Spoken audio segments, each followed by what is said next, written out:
பன்னீர்செல்வம் ராஜினாமா கடிதம் கொடுத்த நாளில் கவர்னர் மும்பையில் இருந்தார். அப்போது முதல்வரின் ராஜினாமா கடிதத்தை ஃபேக்ஸ் அனுப்பிவிட்டு ஒரிஜினலை ஒரு கவரில் வைத்து சசிகலா தரப்பினர் ஆள் மூலமாக கவர்னர் அலுவலக அதிகாரிகளிடம் கொடுத்துள்ளனர். அதை அதிகாரிகள் பெற்ற நிலையில் உடனடியாக ராஜினாமாவை ஏற்றதாக கடிதம் வேண்டும் என கவர்னர் அலுவலகத்துக்கு அழுத்தம் தரப்பட்டுள்ளது. ஊட்டி ராஜ்பவனில் இருந்த கவர்னரை தொடர்பு கொண்டு ராஜினாமா தகவலை தெரிவித்துள்ளனர். பின் அவரிடம் இருந்து ஒப்புதல் கடிதம் வேண்டும் என அதிகாரிகள் கேட்டுள்ளனர்.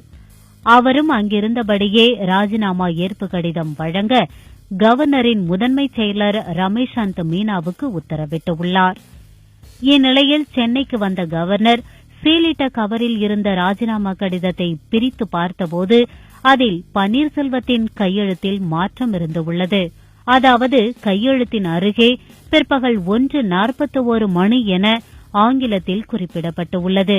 அதை அவசரத்தில் தேதி என நினைத்து சசிகலா தரப்பினர் அனுப்பிவிட்டனர்.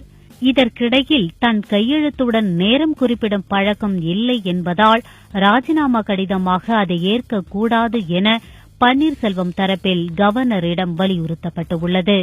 அதேபோல் இந்திய அரசியல் சட்டத்தின்படி முதல்வர் தன் ராஜினாமா கடிதத்தை கவர்னரை நேரில் சந்தித்து தந்தால் மட்டுமே அதை ஏற்றுக்கொள்ள முடியும் என்ற விதி உள்ளது. ராஜினாமா கடிதத்தை பன்னீர்செல்வம் கவர்னரிடம் நேரில் வழங்கவில்லை. இதிலும் பன்னீர்செல்வத்தின் பக்கமே சாதகமான சூழல் உள்ளது. மேலும் பன்னீர்செல்வம் ராஜினாமா செய்ததாக வெளியான கடிதத்தில் ஃபேக்ஸ் நேரம் 7:22 என்றும் தேதி ஜனவரி 1, 2013 என்றும் தவறாக குறிப்பிடப்பட்டுள்ளது. அதனால் பன்னீர்செல்வத்தின் ராஜினாமா கடிதமே செல்லாது என்ற நிலை ஏற்பட்டுள்ளது. மேலும் சசிகலா கவர்னரிடம் வழங்கியுள்ள எம்எல்ஏக்கள் ஆதரவு கடிதத்தில் பன்னீர்செல்வம் பெயரும் உள்ளது.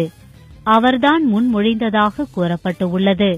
சசிகலாவுக்கு எதிர்ப்பு தெரிவித்து அவர் ஆட்சியமைக்க உரிமை கோரியுள்ள நிலையில் அவரது பெயரையும் சசிகலா தரப்பினர் சேர்த்து உள்ளதும் சர்ச்சையை ஏற்படுத்தியுள்ளது.